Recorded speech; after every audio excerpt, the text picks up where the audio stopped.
사랑 가운데서 행하라라는 제목으로 하나님 말씀 함께 나누겠습니다. 예수 그리스도를 나의 구원자로 믿고 그분을 내 삶의 주인으로 영접하면 우리는 새 사람이 됩니다.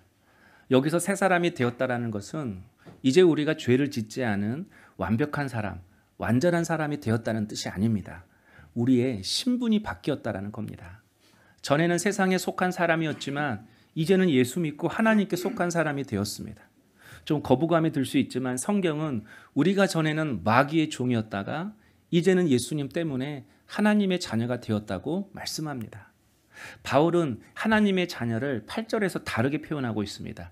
빛의 자녀입니다. 예수를 믿으면 빛의 자녀가 된다라는 겁니다. 9절에 빛의 열매는 모든 착함과 의로움과 진실함에 있느니라.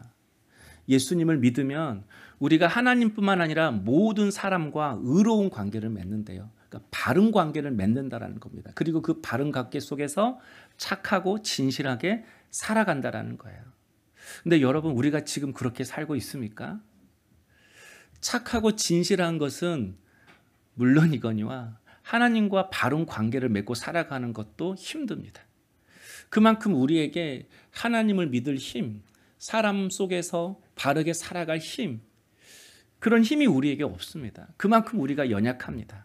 그래서 우리에게 중요한 것이 있습니다. 하나님과의 접속입니다. 아무리 하나님을 잘 믿는 사람이라고 하여도 영적인 상태가 항상 100%인 사람은 없습니다. 자기도 모르는 사이에 영적인 배터리가 떨어질 때가 있습니다. 충전되고 방전되고 충전되고 방전되고 항상 우리의 삶에 신앙의 기복이 있는 것이죠. 그래서 세상에는 두 종류의 사람이 있습니다. 하나님과 접속되지 않아서 늘 방전 상태로 살아가는 사람이 있습니다. 반대로 하나님과 접속해서 늘 영적으로 충전하며 살아가는 사람이 있습니다. 오늘 여러분 교회에 왜 오셨어요? 하나님과 접속하기 위해서입니다. 하나님과 접속하는 것이 예배입니다. 예배라는 접속을 통해서 우리는 하나님으로부터 성령을 충전받습니다. 은혜를 충전받습니다. 그럴 때 힘이 생깁니다. 그럴 때 기능합니다. 아무리 전자제품도 에너지가 없고 전기가 없으면 기능을 못 하잖아요. 우리가 샬롬을 평화라고 합니다. 하나님께 평화를 구하죠. 그래서 우리가 하나님 평안을 주세요. 평안한 마음을 주세요. 이렇게 이야기를 하지만 성경에서 말하는 평화, 샬롬은 그저 편안한 마음이 아닙니다. 제 기능을 하는 것이 샬롬입니다. 가정에서 남편의 역할, 아내의 역할, 자녀의 역할, 직장에서는 직장인의 역할, 각자 주어진 역할을 그 사람이 잘 감당할 때에 가정이 편하고 직장이 평안한 거잖아요. 그래서 성경이 말하는 평화, 평안, 샬롬은 우리가 내 삶의 자리에서 제 기능을 하는 것입니다. 하나님이 성령으로 우리를 충전하실 때 비로소 우리가 하나님 자녀로서 살아갈 기능을 한다라는 겁니다. 그래서 예배가 중요해요. 주일 성수가 중요합니다. 주일 예배 없이 한 주간을 그냥 살겠다고 한다라는 것은 언제 방전될지 모르는 전기차를 타고 고속도로를 달리는 것과 마찬가지입니다. 율법적이어서 주일 성수의 복을 받는다 이것이 아니라 우리의 삶에 실제적으로 그분과 접속이 없으면 한 주간 또다시 살아갈 때 언제 방전되어서 언제 넘어지고 시험 두고 무너질 줄 모르는 것입니다. 여러분은 지금 몇 % 충전되어 있어요? 오늘 충전 잘 하실 거죠? 잘 하실 거죠? 아멘.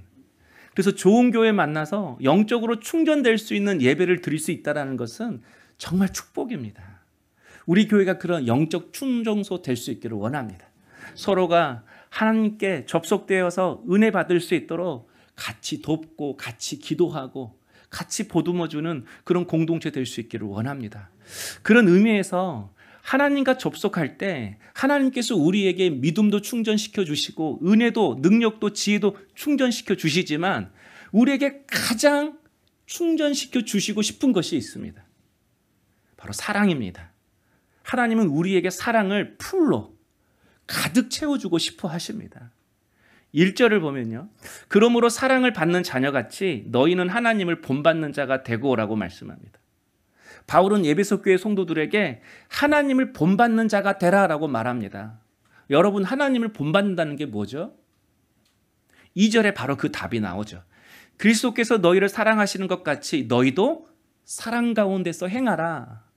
사랑하며 사는 것이 하나님을 본받는 삶이고 그게 하나님의 자녀의 삶이고 빛의 자녀의 삶이라는 것입니다. 그리고 사랑하며 사는 것이 주님을 가장 기쁘시게 하는 것입니다. 그런데 알다시피 사랑하는 것이 쉽지 않습니다. 사랑 이야기 나오면 꼭 숙제 안 하고 학교 간 것처럼 항상 마음이 불편하고 힘듭니다. 설교하는 저조차도 내 안에 사랑하지 못한 사람이 있고 미운 사람도 있고 싫은 사람도 있으니까 사실 사랑 설교하기가 굉장히 힘들고 어렵습니다. 그런데 여러분, 우리가 아무리 연약하다 할지라도 그래도 우리가 사랑할 수 있을 때가 있습니다. 우리가 사랑이 가능할 때가 있습니다. 그때가 언제인가? 사랑받을 때입니다. 사랑받으면 사랑하게 됩니다. 저는 평생 고3 선생님을 잊지 못합니다. 제가 여러 번 말했죠. 변동일 선생님. 잊혀지지가 않습니다. 선생님이 나를 사랑하신다. 이 선생님의 사랑이 내 안에 느껴졌기 때문입니다. 그래서 선생님이 말씀하시는 것은 다 믿었습니다. 선생님이 말씀하시는 것은 다 순종했습니다. 선생님 말씀대로 정말 고3 때는 열심히 공부했습니다. 또 반 전체가 선생님의 사랑을 받으니까 모두 관계가 좋은 거예요. 사랑을 받으니까 선생님과의 관계도 좋고 친구들과의 관계도 좋은 겁니다. 고3인데 그때가 힘들지 않았습니다. 사랑받으니까 힘들지가 않더라고요. 그래서 바울이 1절에 사랑을 받는 자녀같이라고 말씀하는 겁니다. 사랑을 받는 자녀같이. 누가 사랑하며 살아갈 수 있는가? 하나님의 사랑을 받은 자녀만이, 하나님의 사랑으로 충전된 자녀만이 사랑하며 살 수 있다는 겁니다. 항상 하나님의 사랑으로 충전되었을 때만이 좋은 관계를 맺고 살아갈 수 있다는 거예요. 여러분, 창세기 2장에 보면 아담이 에덴 동산을 거닐 때 하나님이 아담과 함께 거니셨다라는 표현이 있습니다. 이 말은 아담이 하나님의 사랑을 받으며 살았다는 거예요. 에덴 동산에서 항상 하나님으로부터 사랑을 충전받으며 살았다는 거예요. 이렇게 아담이 하나님의 사랑을 받을 때 아내 하와의 관계도 좋았습니다. 하나님이 하와를 아담에게 데리고 올 때 아담이 이렇게 고백하죠. 내 뼈 중에 뼈요, 내 살 중에 살이로다. 쉽게 말하면 와, 내 반쪽이다. 내 반쪽이다. 그리고 서로 벗고 다녔습니다. 서로의 흠이 보이지 않았다는 거예요. 서로의 연약함이 내가 돌보고 감싸줘야 할 것으로만 보였다는 거예요. 하나님과의 관계가 좋으니까 사랑과의 관계도 좋은 겁니다. 사랑으로 충전되니까 사랑이 흘러가는 겁니다. 사랑을 받으니까 사랑할 힘, 이해할 수 있는 힘이 생긴 거죠. 근데 아담과 하와가 언제 깨졌죠? 아담과 하와가 선악과 먹고 하나님과의 관계가 깨졌을 때입니다. 좀 전에는 내 반쪽이라고 했다가 죄 때문에 하나님과의 관계가 깨져서 접속이 끊어지니까, 접속이 끊어져서 사랑이 방전되니까 저 여자 때문에 내가 선악과를 먹었다고 말합니다. 방금 전까지 내 여자, 내 아내, 내 반쪽이 뭘로 바뀌었어요? 저 여자, 저 남자, 더 심하면 뭘로 바꾸죠? 저 인간. 그래서 하나님과의 관계와 사랑과의 관계가 서로 연결되어 있습니다. 하나님과의 관계가 좋지 않아서 하나님을 향한 사랑이 식으면 사람과의 관계도 깨어집니다. 사람을 이해하지 못합니다. 받아들일 수 없습니다. 반대로 하나님과의 접속 상태가 좋아서 하나님의 사랑으로 충만해지면, 하나님의 사랑으로 충만하게 충전되어지면 사람과의 관계도 좋아집니다. 서로 사랑하게 되고 이해하게 됩니다. 초대교회도 그랬잖아요. 초대교회가 성령으로 충만했습니다. 하나님의 사랑으로 충전되었습니다. 그러니까 그들이 니꺼 내꺼 구별 없이 연약한 자에게 자기 것을 나눠주며 유무상통하며 살았습니다. 그리고 이 말이 덧붙여 있어요. 모이기를 힘쓰니라. 모이는 것을 좋아했대요. 사랑으로 충전되니까 함께하는 거 좋아합니다. 모이기를 좋아합니다. 그래서 여러분, 성경을 보면 하나님 나라를 관계가 좋은 나라로 설명하고 있습니다. 하나님 나라가 금덩이 있고 뭐 진주가 막 굴러다니고 막 그런 게 아니라 황금길 있고 뭐 왕국이 내 집이고 그런 게 아니라 하나님 나라를 어디서나 관계가 좋은 곳으로 설명하고 있어요. 이사야 21장에 보면 하나님 나라를 설명하는데 이리와 어린 양이 함께 산대요. 표범과 염소가 함께 눕는데요. 사자와 어린 소가 친구를 먹는데요. 여러분, 이리와 양 어떤 관계죠? 죽고 못 사는 관계인가요? 죽이지 못해서 안다라는 관계죠. 근데 이리와 양이 절대 함께 살 수 없는데 함께 산대요. 하나님과 접속해서 하나님의 사랑으로 충만해지면 이해가 되고 사랑할 힘이 생겨진다라는 겁니다. 그래서 여러분, 내가 하나님 앞에 잘 나오느냐 안 나오느냐, 공동체가 잘 모이느냐 못 모이느냐, 이것이 영적 상태입니다. 어제 우리 청년 동산지기 청지기 그리고 새가족 말씀 묵상 팀장들 모였습니다. 어쩔 수 없이 선약 있고 알바 있는 친구들 빼고 다 모였어요. 동산지기 청지기 팀장 다 모였어요. 그래서 제가 속으로 그랬어요. 야, 우리 청년들 괜찮구나. 이 설교 준비하다 갔거든요. 야, 우리 청년들 영적 상태 괜찮구나. 너무 이쁜 거예요. 다 해주고 싶은 거예요. 그래서 어제 엄청 공약을 걸어놓고 왔어요. 지킬지 모르겠지만 막 기도하고 있어요. 어디 데리고 간다, 저기 데리고 간다. 갑자기 내 정신을 잃어서 막 공약을 막 해놔가지고 제정신 이제 차리니까 이거 어떻게 하지 이런 생각이 들더라고요. 우리 장년들도 동산지기 청지기 잘 모일 거죠? 이렇게 흘러가니까 이상하나요? 네. 여러분 잘 모일 거죠? 여러분 하나님과의 요즘 접속 상태가 어떠세요? 하나님의 사랑을 잘 충전하고 있어요? 세상은 사실 언제나 변함없습니다. 세상은 항상 힘들었습니다. 언제 편한 날 있었나요? 경제가 좋은 날이 있었나요? 사람도 항상 그 사람입니다. 언제나 힘든 사람, 미운 사람 있습니다. 그런데 왜 이렇게 세상 살기가 힘들어지고 삶의 재미가 없고 사람이 미워지는 것입니까?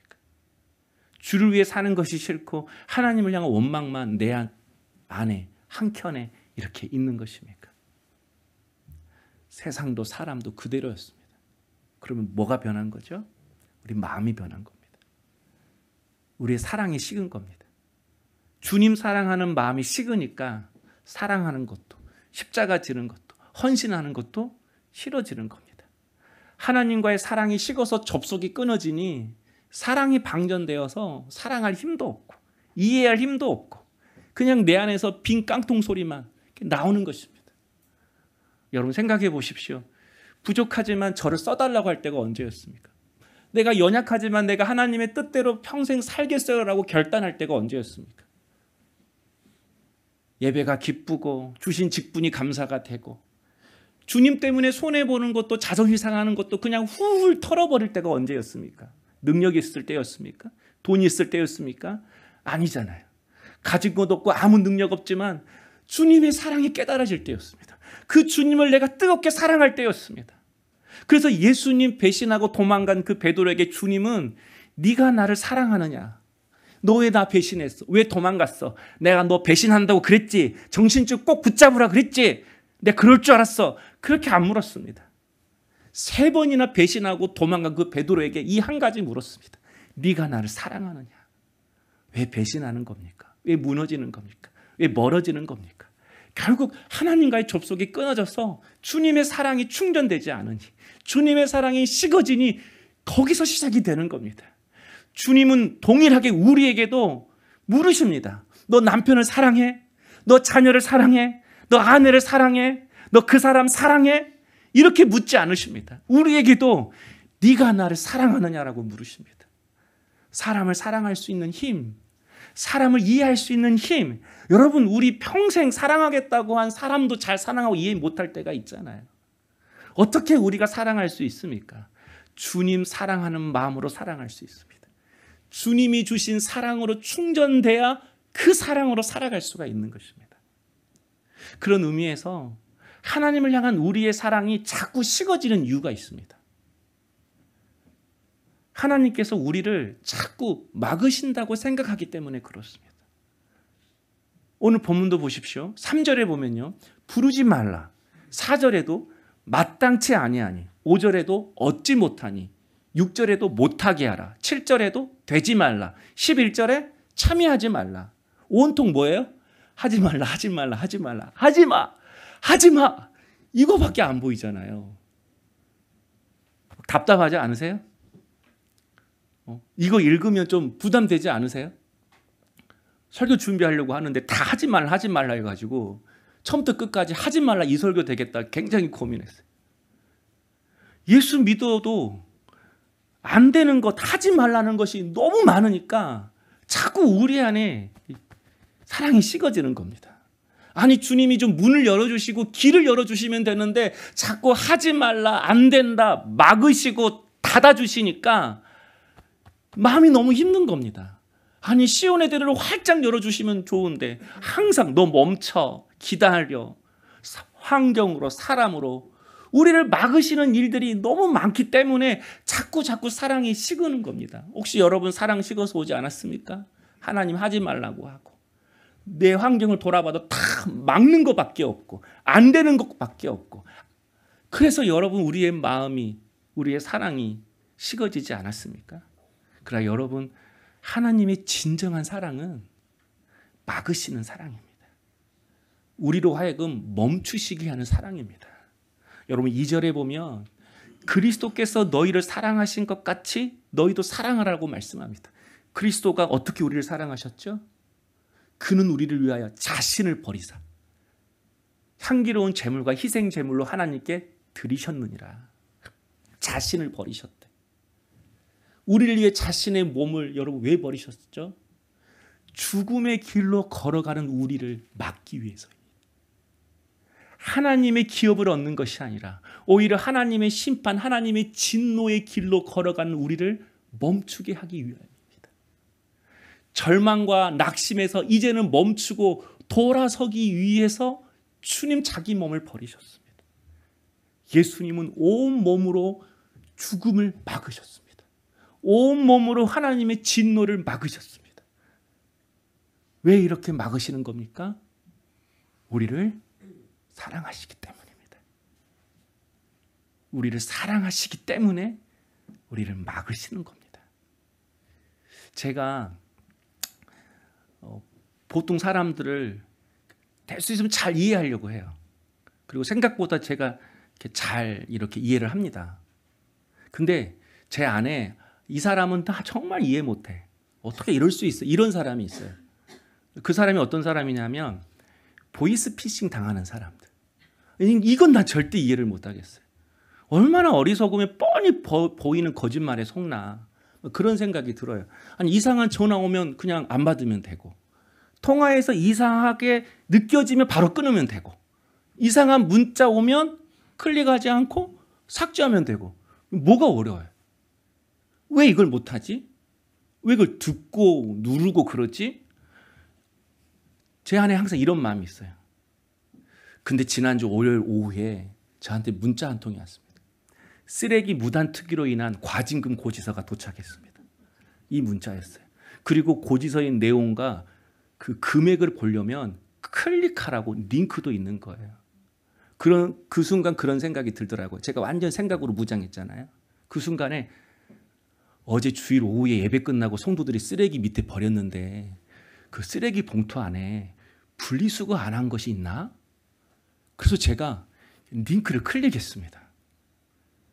그런데 정말 정부 24 이 공식 정부 어플이 딱 뜨면서 설치하라고 나오는 거예요.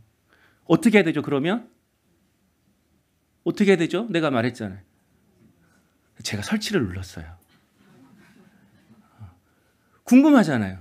아니, 교회가 이렇게 억울하게 과징금 물면 안 되잖아요. 뭐 때문에 분리수거가 안 됐는지, 금액이 얼마인지 알아야 이렇게 또 이야기를 하니까. 근데 클릭했는데 핸드폰에서 수상한 발신지라고 설치를 안 해준 겁니다. 그런데 이런 문자가 뜨는 거예요. 정 설치하고 싶으면 설정으로 들어가서 개인보호 차단을 해제로 누르고 다시 설정을 누르라는 거예요. 그래서 제가 어떻게 했죠? 아주 신실하게 설정으로 들어가서 개인 보호 차단 해제를 누르고 다시 설치를 눌렀습니다. 교회 돈 내면 안 되잖아요. 그래서 다시 링크를 했는데 또 안 되는 거예요. 경고 문자가 뜨면서. 그리고 무시하고 내가 또 설치를 눌렀습니다. 이렇게 3번 시도하니까 겨우겨우 프로그램이 깔아지더라고요. 이제 됐다. 그리고 그때 비로소 창이 나왔어요. 주민번호를 누르라고. 이 정도면 이제 이상하잖아요. 딱 나오니까 또박또박 한자 77년 11월 10일 이렇게 제가 입력을 했어요. 근데 창이 열려지려고 하는데 갑자기 핸드폰에서 또 이상한 발신지라고 창을 닫아버리는 거예요. 그래서 제가 그때 이런 생각을 했어요. 집에 가서 차분히 해야겠다. 아내가 앞에 있으니까 다 안 된다. 근데 제가 자꾸 핸드폰하고 씨름하니까 아내가 물어보는 거예요. 당신 뭐 하냐고. 그래서 이 문자 와서 지금 설치하고 있다고. 그러니까 우리 아내가 보이스 피싱이야. 보이스 피싱이라는 거예요. 까딱했으면 통장에 얼마 없는데 그것까지 다 날아갈 뻔했습니다. 그 순간요. 핸드폰이 너무 고마운 거예요. 이 삼성 갤럭시가 너무 고마운 거예요. 우리 애들한테 아빠 조만간에 아이폰으로 갈아탄다고 그랬거든요. 근데 갤럭시가 날 막아줬잖아요. 그 순간 나 평생 삼성 갤럭시에 충성하며 살아야겠다. 이런 생각이 드는 거예요. 나를 막아주지 않았다면, 멈추게 하지 않았다면 큰일 날 뻔했습니다. 성도 여러분, 하나님께서 아담에게 하와를 붙여주셨어요. 사람을 붙여주셨어요. 꼭 배우자로만 한정 짓지 말고 사람을 붙이셨어요. 돕는 배필로 붙이셨어요. 이 돕다라는 단어가 둘러싸다, 울타리치다라는 뜻이에요. 그리고 배필은 마주보다, 그래서 짝이라는 의미가 있어요. 돕는 배필은 누구인가? 항상 나를 보면서 울타리 쳐주는 사람이 돕는 사람이래요. 그 사람이 배우자고 항상 마주보면서 울타리 쳐주는 사람이 그게 부모라는 거예요. 나쁜 길로 가지 않고 생명길로 가라고 나를 멈추게 하는 사람. 방황의 길에서 그만 가라고 그 방황과 낙심과 절망을 끊어주고 막아주는 사람. 그 사람이 돕는 배필이고 그 사람이 사랑하는 사람이래요. 여러분을 가장 사랑하는 사람이 누구입니까? 나를 막아주는 사람입니다. 더 이상 방황하지 않도록, 더 이상 어둠에 있지 않도록, 더 이상 죄악의 길로 가지 않도록 나를 막아주는 사람이 나를 사랑하는 사람입니다. 그런 의미에서 여러분, 돕는 배필이 신약 성경으로 가서 이 단어로 바뀌었어요. 파라클레토스, 성령님이죠. 우리의 돕는 배필이 누구세요? 성령님이세요. 그래서 그 성령님이 우리를 사랑하시기 때문에 우리에게 하시는 일이 있어요. 13절에 보면요. 그러나 책망받는 모든 것은 빛으로 말미암아 드러나나니 드러나는 것마다 빛이니라. 성령님이 하시는 일, 우리를 책망하시는 일이래요. 갑자기 마음이 불편하고 후회가 생기고 갈등이 생기고 마음이 찔릴 때가 있습니다. 그것은 단지 양심의 가책 때문에 그런 것이 아닙니다. 내 안에 계신 성령께서 날 책망하시는 거예요. 내 안에 계신 성령께서 근심하는 거예요. 내 안에 계신 성령께서 나 때문에 마음 아파하시는 거예요. 그게 느껴지니까 죄악의 길에서 멈추라고, 낭만과 절망에서 돌아서라고 성령께서 내 안에서 아파하고 힘들어하시니까 그게 느껴지는 거예요. 하나님 앞에 나아가서 충전받아야만이 네가 사랑할 수 있고 너의 가정을, 너의 인생을 회복할 수 있다고 성령님이 우리에게 말씀하시는 거예요. 그래서 우리를 영적인 잠에서 깨우시는 거예요. 그러니까 찬송가 가사가 맞더라고요. 높은 산이 거친 들이 초막이나 궁궐이나 내 주 예수 모신 곳은 그 어디나 하늘나라. 주님의 사랑으로 충전되어서 살면 여러분 환경 때문에 일희일비하지 않습니다. 태산이 가로막고 홍곡이 가로막아도 나를 막으시는 그 주님의 사랑을 깨닫는다면 온몸으로 우리의 죽음을 막으신 그 하나님의 사랑을 내가 믿고 그 사랑으로 충전되어지면 멈춘 그 자리에서 우리 주님을 바라보며 주님 때까지 기다릴 수가 있는 것입니다. 그러므로 하나님이 사랑하시는 자의 삶은 바람 한 점 없는, 그래서 평안하고 문제없고 안정적인 그런 삶이 아닙니다. 이제까지 내가 왜 이렇게 살았지? 앞으로 이제 나는 어떻게 살지? 이렇게 사는 것이 맞는가? 정말 하나님 기뻐하시는 삶이 무엇이지? 내 안에 계신 성령 때문에 항상 갈등하는 것, 이런 내 안에 믿음의 갈등이 있는 삶, 여러분, 그 갈등이 있는 삶이 하나님이 기뻐하시는 자의 삶인 것입니다. 하나님이 내버려 둘 수가 없는 겁니다. 그냥 내버려 둘 수가 없는 겁니다. 그래서 막으시는 겁니다. 그래서 안 되게 하시는 것입니다. 그리고 우리를 생명길로 인도하시는 것입니다. 그래서 결국 하나님 나라를 기업으로 받게 하시는 것입니다. 사랑하는 성도 여러분, 이제 우리 다시 하나님께 나아가 그분과 접속하십시다. 하나님의 사랑으로 충만하게 충전되어서 내 안에 있는 어둠을 끌어내십시다. 낭만과 절망의 길에서 우리 멈추십시다. 그래서 생명의 길로 돌아가십시다. 하나님의 사랑으로 충전되어져서 우리도 돕는 배필이 되어 주십시다. 사랑의 울타리가 되어 주셔서 약하고 연약한 점을 지적하고 책망하는 것이 아니라 눈물로 그 인생을 막으십시다. 죄의 길에서, 죽음의 길에서, 낙심의 길에서 다시 돌아올 수 있도록 우리 기도의 자리로 나가십시다. 그럴 때 성령님은 항상 나의 돕는 배필 되어 주셔서 사랑할 수 있고, 이해할 수 있고, 승리할 수 있고, 믿음으로 살아갈 수 있도록 능력으로, 지혜로 우리를 충만하게 채워주실 것입니다. 우리 함께 기도하겠습니다.